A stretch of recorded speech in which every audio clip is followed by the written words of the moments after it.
Candlelight trembled along the rim of the water glasses at the lantern room, turning each setting into a tiny harbor light. The windows caught a sliver of the harbor beyond. Boats rocked in a hush that didn't belong to us.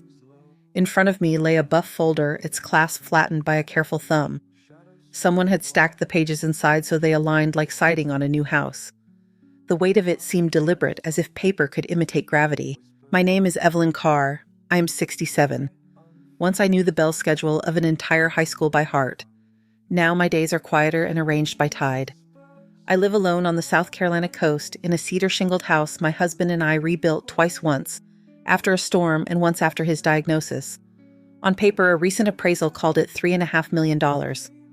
On skin and memory, it is something else entirely. Either sign, Ryan Mercer said softly, leaning close enough that his clone eclipsed the basil in the room, or you will not meet your granddaughter. He smiled when he said it. The smile struck me as a salesman's vest buttoned one notch too tight. Across the table, my daughter Clara stared at the linen rather than at me. Her nails were immaculate, her wedding band shone like a small lighthouse. She adjusted the napkin, then left it crooked.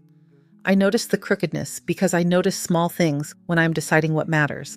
The attorney to Ryan's left began his practiced preface phrases about capacity efficiency and keeping things in the family. He slid the folder a polite inch closer. The top page had my name in a font no one I love would ever choose. I am not incapacitated, I said, my voice even, and I keep my own keys. Of course, the attorney replied, unoffended in the way men are when they think refusal is temporary. This simply formalizes what everyone wants. Everyone. The word is notorious for smothering the only person it forgets to ask. Ryan lifted his glass with a smile. Evelyn, you should be enjoying life. Let us handle insurance, taxes, maintenance. You don't need to be climbing ladders or reading rider clauses. Put the inlet house in our names and let us secure it for the baby's future. Clara didn't speak. Her silence slid underneath his pitch, carrying it farther than his words could go. I knew that trick from faculty meetings long ago. The person who doesn't talk becomes the room's permission. I glanced at the folder without touching it. A clipped packet, 12 tabs, a flagged line where a signature is meant to live. I thought about a winter night years back when my husband Arthur taught our son Noah to sand cedar railings. Arthur had said wood forgives a steady hand. He meant the railing. He meant everything. I have repeated that sentence to myself more times than I ever rang a school bell. The waiter appeared all polite timing. He refreshed water and withdrew in a way that said he had learned to read tension without staring at it. Around us, flatware whispered. The piano near the bar threaded a line of quiet music, the kind that tries to stay out of the way. Ryan set his glass down precisely where the condensation would touch the folder's edge. There's an appointment tomorrow morning, he said, as if we had planned it together. We can file before lunch. You sign. The house moves. We celebrate. Everyone rests easier. He said we so often the word lost its shape. I looked at Clara. She lifted her eyes at last. For a second, they were the same gray-green as the water beyond the window, a color that never quite decides whether to lean blue or brown. She had been an audacious child, braiding eelgrass into crowns, coming home with pockets full of shells and statistics. The woman across from me wore ambition the way she wore that crisp dress, fitted, press-lined, expensive. Between those two versions of her, I could feel the seam. Mom, she said quietly, this is simpler than you're making it. Is it? I said. She clasped her hands. The knuckles blanched, then warmed again. Ryan is thinking about the baby, and about you. Ryan's smile relaxed as if she had delivered the line he'd handed her in the car. The attorney touched the tab with one finger. Initial here sign there. We can notarize on site. There's also a durable power of attorney that... I put a hand on the page to keep it from creeping farther. My palm took the paper's coolness. I did not open to the signature line. Not yet. I listened to the piano trace a scale and fall quiet. In a former life, I sat across from parents when a rule needed enforcing, from students when a line had been crossed. If you wait long enough, someone shows you who they are. You don't need to pry it out. Time will do the work. Evelyn, Ryan said, dropping the softness. This is reasonable. Or we can make the other thing clear now so there's no misunderstanding. He didn't look at Clara when he added, like a man checking a box he was proud to have built. Grandparents' access isn't guaranteed. We won't risk instability around our child. The piano stopped. A server's tray clinked 2 tables over. My water tasted like it remembered the pipe it traveled through. I folded my napkin so the hem met the hem. Then I reached for my purse. It's an old leather thing with a stiff zipper and the faint smell of orange oil because I once polished it with the wrong cloth. I pulled out my phone and felt the reassuring weight of the case I never liked but always trusted. My thumb found the name I wanted. When Noah picked up, I heard the background hush of an office elevator, the breathing sound buildings make. Mom, he said, come to the lantern room. I answered, steady as if reading a recipe. Bring the blue folio from the top desk drawer. Now? Yes. He didn't ask why.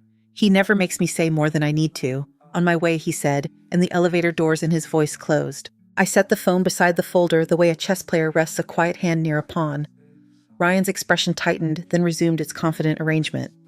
He looked at the attorney. The attorney pretended not to notice he had been looked at. Clara reached for her water, then didn't drink. Her thumbnail worried the seam of the glass. She could always sit perfectly still and still tell on herself with a single nervous gesture. When we used to build gingerbread houses, the frosting would thread across her fingers because she wanted each edge precise. We would laugh about the mess, and then she would insist on cleaning every counter before she ate a bite. A draft from the door lifted the candle flame. It wobbled, recovered, painted the rim of my glass again. The harbor lights outside pushed pale coins across the window glass. I watched them instead of the papers. When you drive at night along the causeway, those same lights lie a little crooked on the black water, and you have to trust the guardrail more than the road. I have done that drive through storms when the wipers were only suggestion when Arthur slept in the passenger seat, and I pretended the steering wheel was a just-tuned instrument. You can cross any stretch if your hands don't lie to you. The attorney cleared his throat to reset the tempo. Mrs. Carr, he began to avoid confusion later. We are not confused, I said. Ryan's smile thinned. Evelyn, there's no need to make this unpleasant. It isn't unpleasant, I said, because it wasn't. It was plain, there's a difference. He leaned in as if proximity could finish the work the words had begun. Then initial, he murmured. The folder waited between us like a set of keys held out by the wrong hand. I looked at Clara again. If she had said my name in the way only she can half command, half plea, I might have had to stand up and walk outside to breathe air not already spoken over.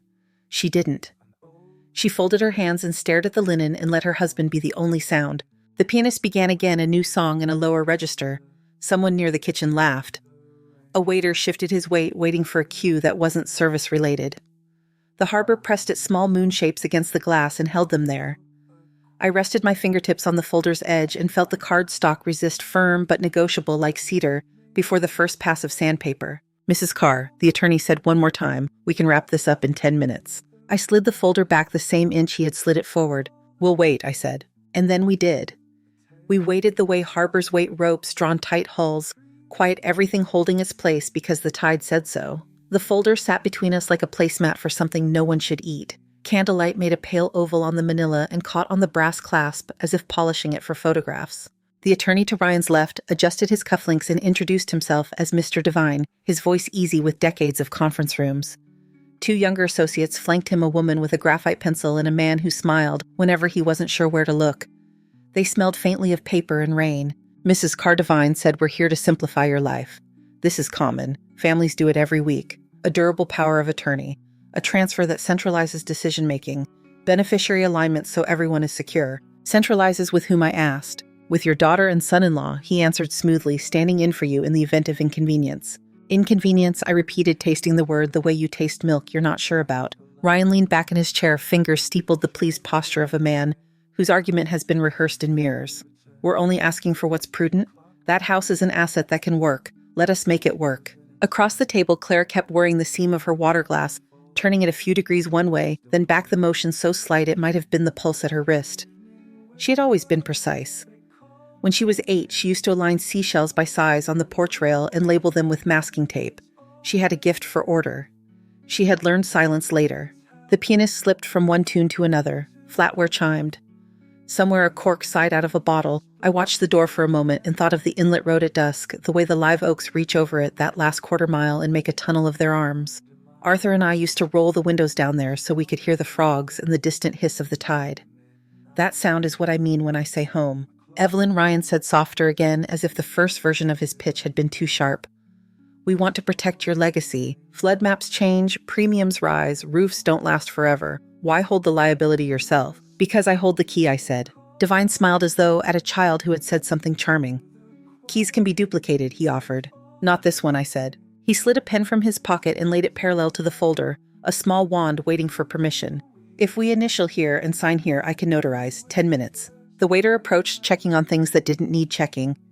I asked for hot water, grateful for the small ceremony of steam.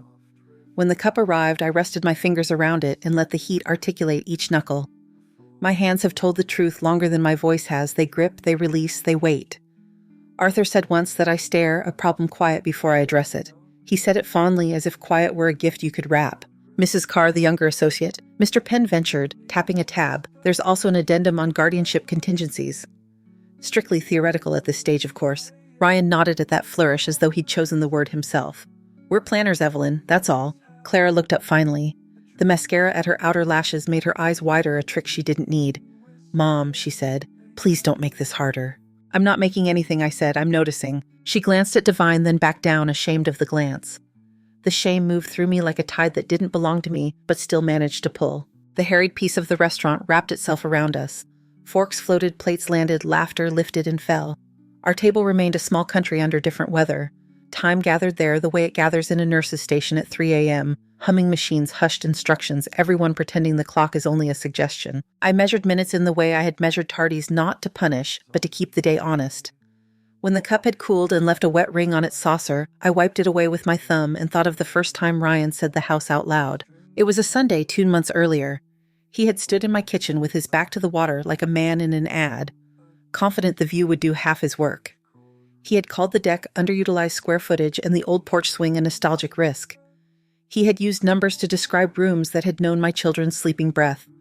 He had been polite, which is different from being kind. You don't have to shoulder this alone, Evelyn, he'd said then, inspecting the crawlspace hatch with proprietary curiosity. Let us build a shield. I had rinsed 2 mugs and dried them with the dish towel that has lost its pattern from years of decent work. A shield held by the person who wants what's behind it, I'd answered. He'd laughed. We're family. That answer has employed more wolves than any other I know. Back in the restaurant, Mr. Devine reopened his smile and tried a new door. Think of efficiency, he said. Right now you retain all management. If anyone were briefly unavailable, payments could be delayed, maintenance deferred, costly errors made. He lifted the pen an inch. This avoids all that. Ryan's confidence had a scent, and it was fatigue in disguise. He needed this to proceed as scripted. He needed my signature to validate a plan that had already been told to someone else. I could see the outline of the conversation in the way his shoulders squared each time I said no without saying the word. Claire's hand touched the tablecloth as if to smooth a wrinkle that wasn't there.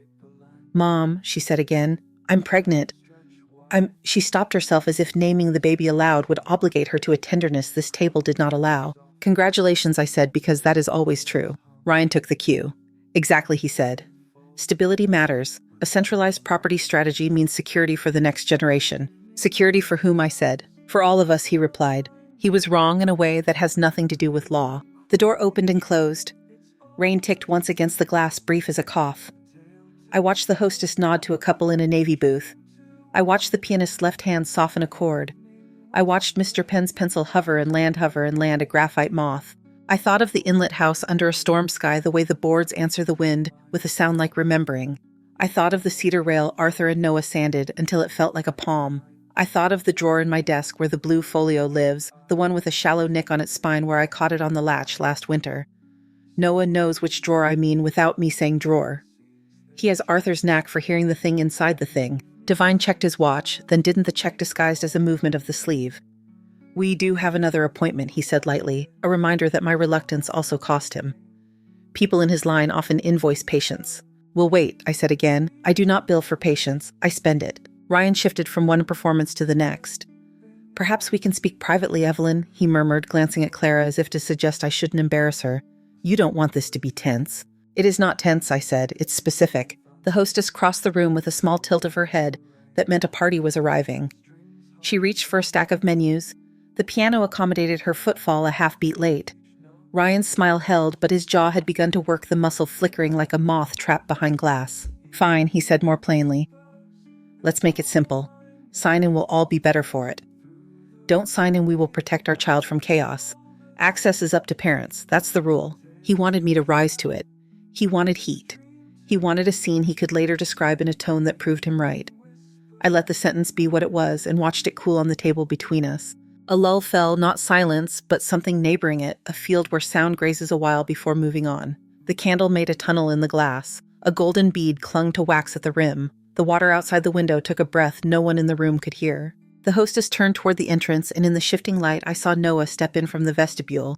His shirt sleeves were rolled to the forearm, a navy tie loosened like a concession to the hour. He carried the blue folio under his arm the way he carried textbooks as a boy, like an invitation, not a weapon. Rain had found his hair and decided not to stay. Mom, he said, arriving without bustle. The word landed with the weight of a hand on a shoulder. I felt the small recalibration a room makes when someone who belongs enters it. The table did not tilt. It simply stopped pretending to be a stage.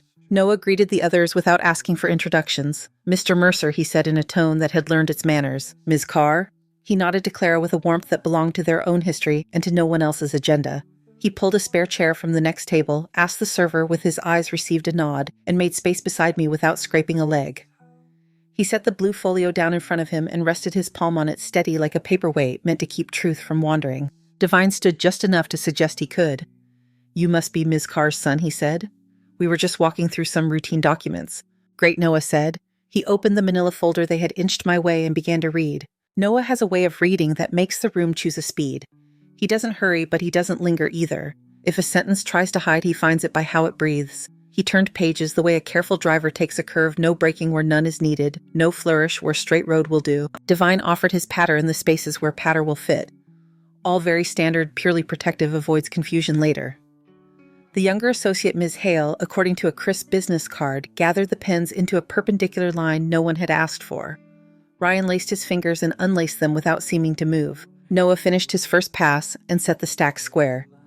"Thank you," he said to no one in particular, meaning he was still deciding whether thanks was the correct currency. He looked at me, and in that look I heard a version of Arthur's voice I had not heard since the porch swing days. "We can build this, Evie. It won't fall if we measure twice." "Would you like me to summarize?" Divine asked. "No," Noah said, not unkindly. He rested 2 fingers on a tab as if feeling for a pulse. "I understand it." He slid the manila folder back to its original boundary line and with the same calm economy unlatched the blue folio. Inside, documents waited in an order only Noah would think to make clip copy index a small yellow flag marking what matters. He laid the first page on the linen so its title faced the men across from us. Clara inhaled the smallest sound. Pen's pencil paused midair. The candle leaned toward a draft and then returned to its shape.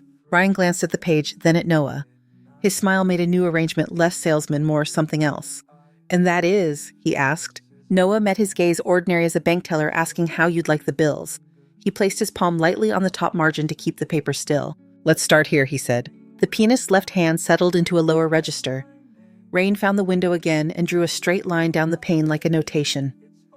The harbor beyond kept its lights in their patient row. I folded my napkin once and let it be. Noah's hand rested lightly on the heading as if to keep the paper from drifting. "Carr Family Trust," he said, his voice practical, not performative. "Filed with the county registrar 12 days ago. It is irrevocable." The word landed with the clean edge. Mr. Devine's smile paused, then rearranged itself into something exploratory. The younger associate, Ms. Hale, shifted in her chair. Mr. Penn's pencil froze a breath above the linen.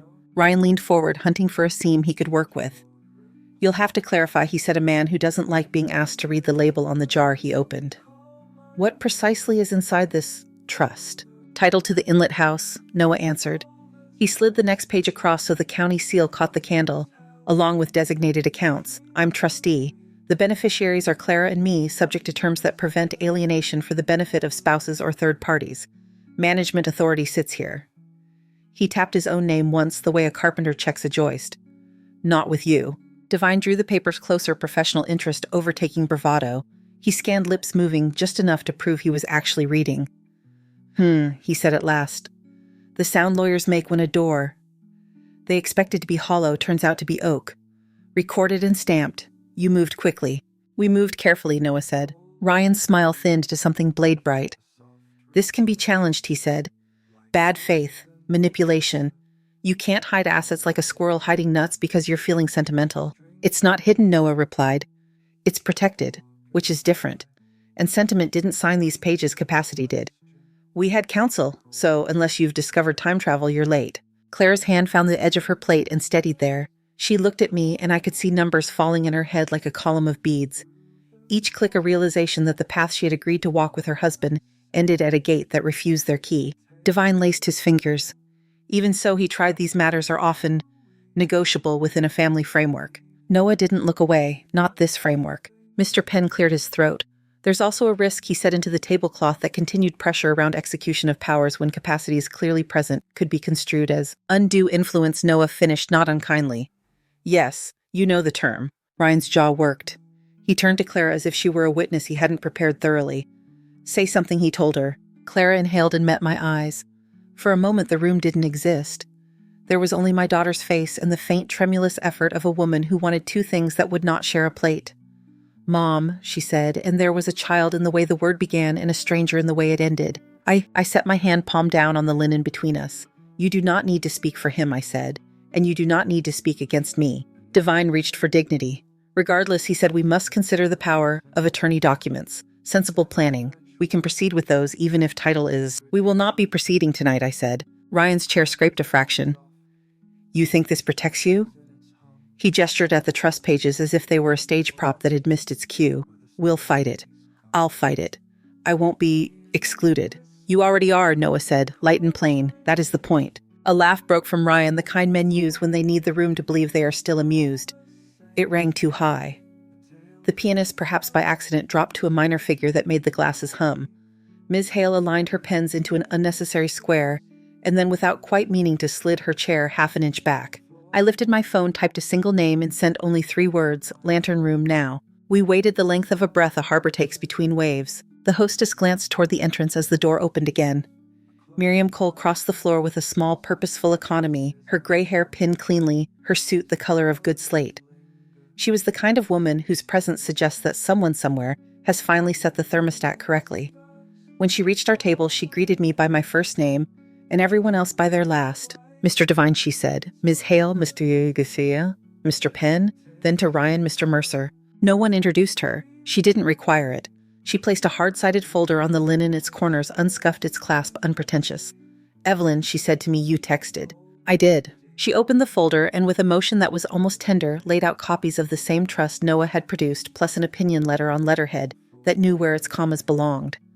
Devine's eyebrows lifted before he told them not to. "You'll see," Miriam said, "that capacity was assessed at the time of execution. Formalities observed, no consideration exchanged that could later be mischaracterized. You'll also see a memorandum regarding the appearance of coercive tactics aimed at prompt transfer to non-beneficiaries. I took the liberty of drafting a notice that further pressure will be documented." She turned a page toward Divine and let her fingernail tap once under a statute subsection. "I know you know this." Divine exhaled through his nose, a little fan closing. "We do," he said. He made a brief show of regret, then took the ladder offered. "It seems we were not fully apprised." Ryan didn't take any ladder. "This is ridiculous," he said. A little wine leaped against his glass. "You can't cut me out like I don't exist. I am family." Miriam's face did not change. "You married into a family. That is not the same thing as owning it." Claire's mouth trembled. She pressed 2 fingers to it as if to keep a word from escaping before it was ready to be what it meant. Tears welled fast, then steadied without falling. She turned to me and with a voice that carried all the way back to the porch swing, whispered, "Mom." I stood because my knees behave better if I choose their work. The scarf at my neck settled. I placed both hands on the table so I could feel the wood underneath the linen, the same way I test a railing before I trust it. "I love my daughter," I said, looking only at Clara. "I will love my grandchild, but I will not sign anything bought with a threat. A child is not collateral." Silence moved through the room and went out by the kitchen door. Ryan's hands flattened it on the cloth. "Then there's nothing more to say," he announced, as if stating the end could grant him authorship over it. He shot Divine a look that demanded usefulness. Divine gathered his papers that had not done their job. Ms. Hale slipped business cards back into a case with a speed that suggested she didn't want one to fall out and embarrass her on the way to the curb. Mr. Penn, who had a good heart and a bad evening, nodded once at no one and pushed in his chair. Miriam closed her folder with the little satisfaction of a woman whose hinges do what they were built to do. If any further documents find their way to Ms. Carr's mailbox or inbox without prior notice to me, she said they will be forwarded with a complaint. Ryan looked at Clara, but not like a husband this time, like a man searching for another signature that would save him from this one. She was crying now quietly in a way that didn't require tension, which is the hardest kind to watch. She reached for her water and found it with both hands. Noah gathered the trust copies with the costless efficiency of someone cleaning a workbench. He returned the blue folio to his elbow's reach and sat back. His presence had finished what his documents began. The table had returned to being a table. Candles, glasses, plates. Not a tribunal, not a trap. The waiter came vapor-thin in his apologies for interrupting. He cleared what could be cleared and left what needed leaving. The pianist found a melody that sounded like an exit that doesn't slam. Miriam touched my shoulder with a fingertip, the lightest permission. I nodded. My throat felt like cedar firm ringed hole. "Boundaries are love," I said, but only to the linen between my hands, the words for me first and for the room only if it could mind its manners. Clara stood a little unsteady.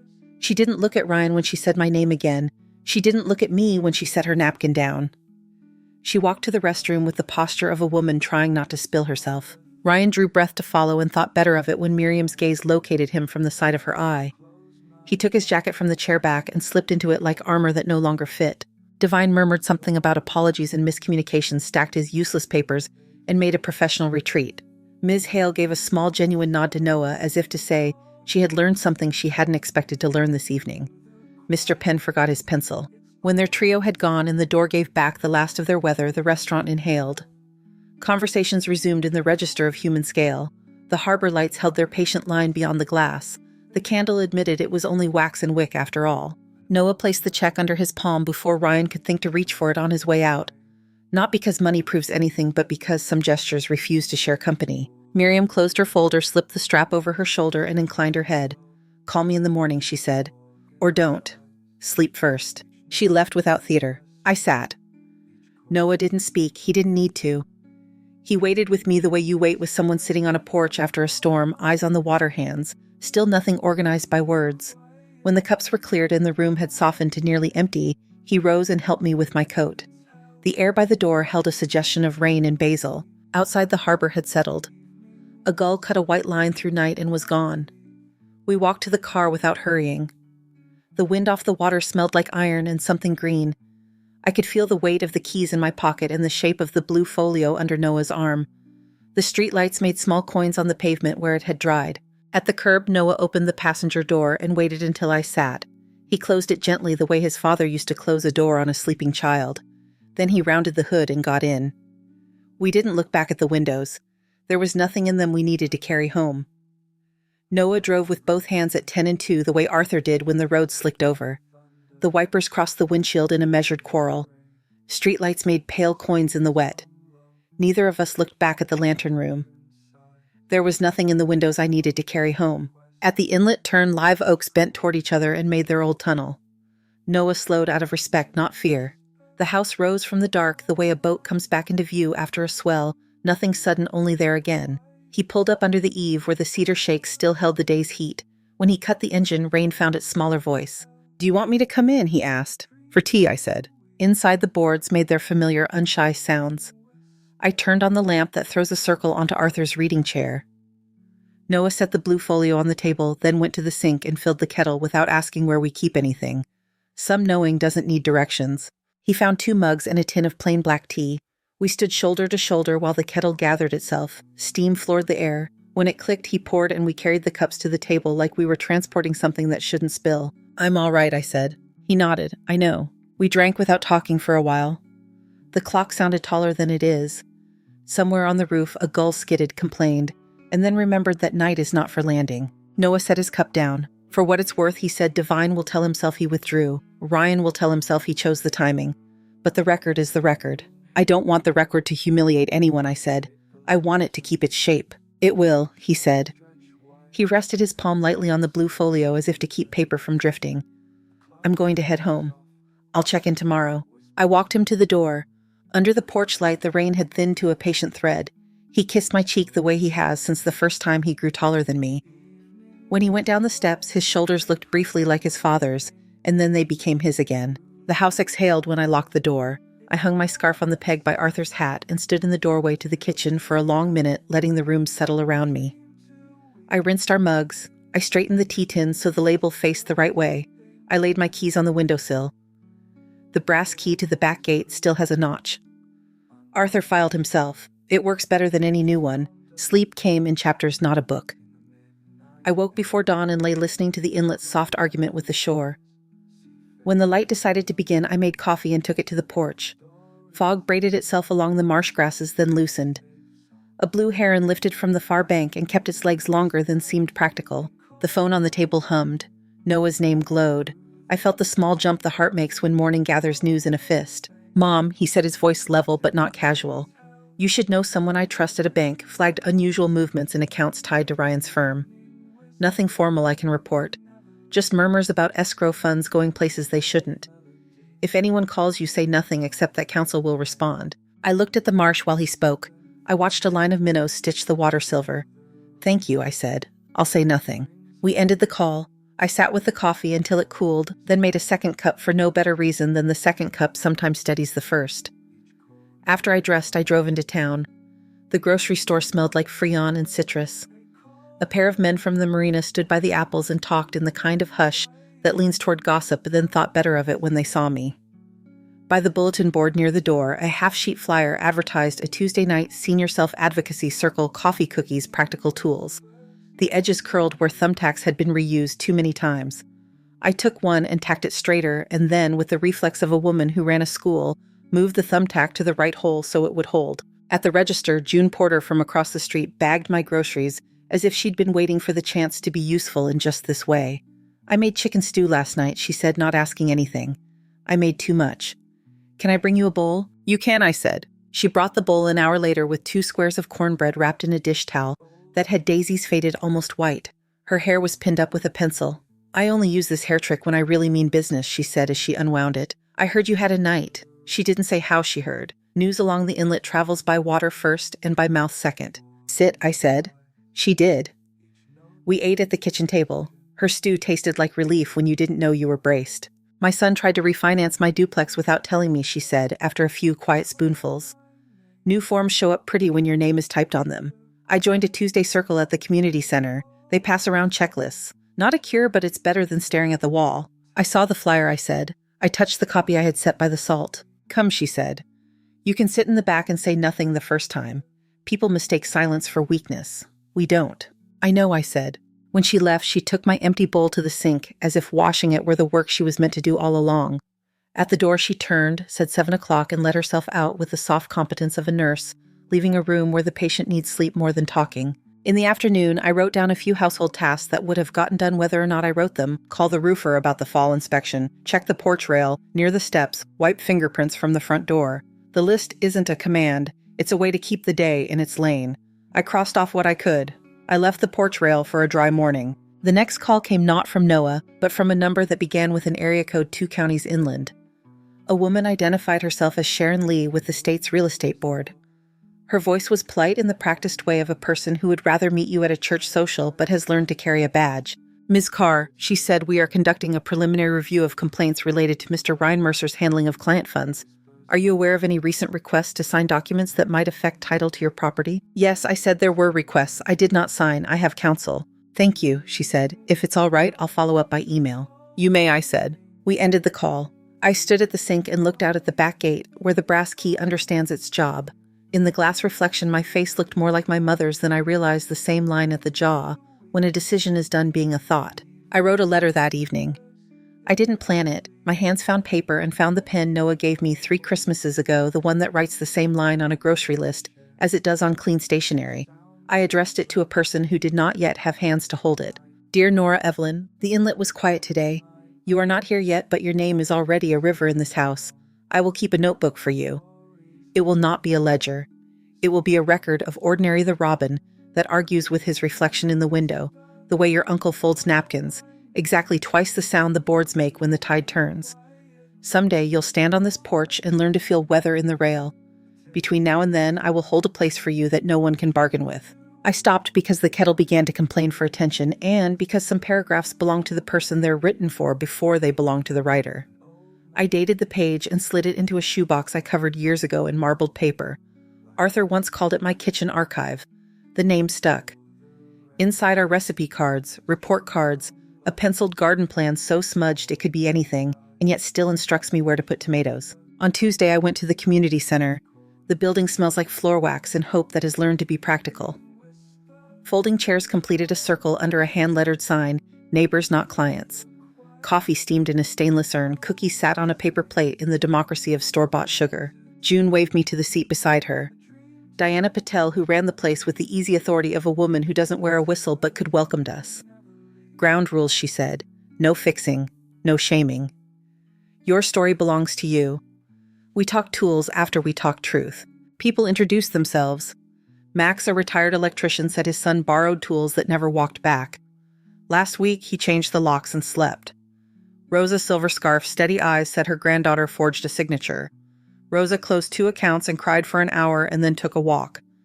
Eddie stared at his hands while he told us how he funded a nephew's side business that turned out to be online gambling. He canceled the transfers and hadn't heard from the nephew since. No one asked for more. We aren't a court. Diana handed around a sheet that looked like something I might have posted in a teacher's lounge, steps a person can take when money and love have gotten themselves tangled. Freeze credit. Set a verbal password with your bank. Revoke authorized users. Title monitoring free at the county clerk. Write a one-sentence script for pressure moments. I need time to review this with my attorney. Simple things, the kind that turn a hallway light on. When the circle came to me, I said my name and that I live at the inlet, and that a folder had been slid across a table to me as if law were a napkin. I said I didn't sign. I did not say Ryan's name. I did not say Clara's. I said I love my daughter. I said a child isn't collateral. The room did not applaud.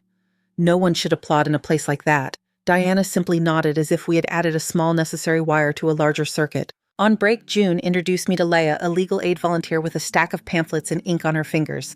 This one's plain English, Leia said, handing me a brief brochure. And this one's plain English with bigger type. She smiled. There are helplines on the back. If you call and a recording answers, hang up and call again. Machines don't get to keep your story. I took the pamphlets and a cookie I didn't need.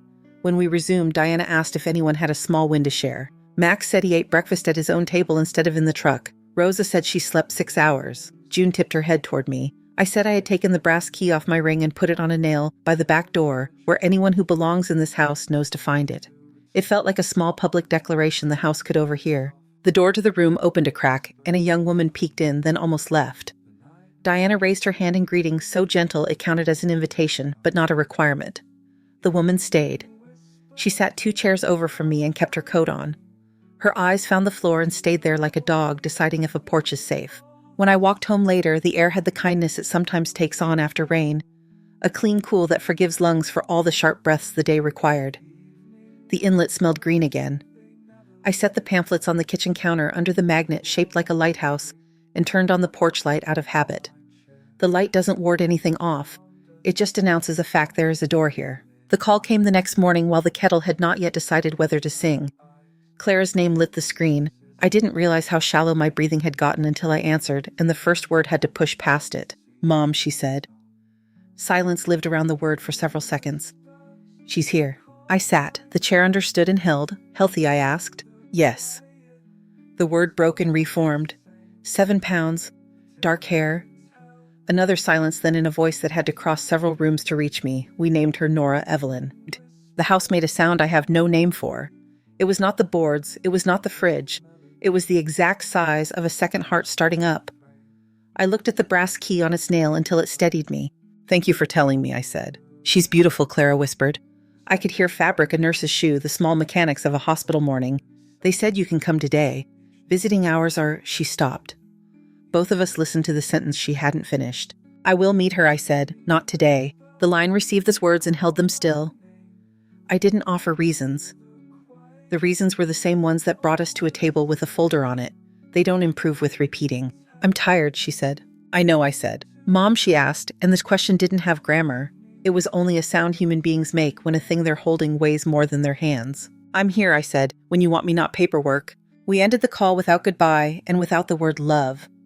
There are days when closing a door softly is the only way love knows how to stay in the room. I wrote a second letter that afternoon, this one to Clara in the voice I used when she learned to ride a bike and when she left for college and when she called the night Arthur's lab results returned with too many syllables.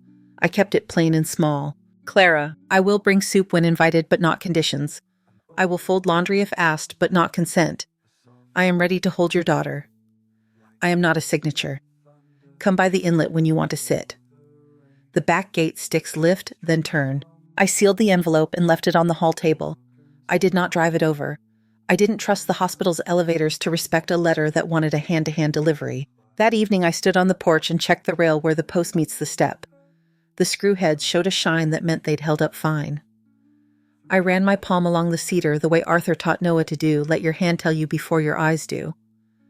Down by the dock the tide had turned and was taking its time about admitting it. June called from the sidewalk.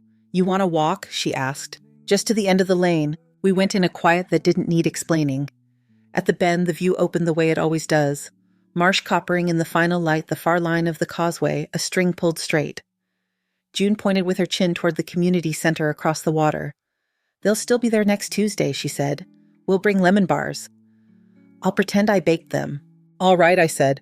On the way back, she told me a story about the time her husband mislabeled jars of screws and how their grandson built a lopsided birdhouse with conviction and zero regard for angles. Her laugh left condensation in the air like breath on a cold window.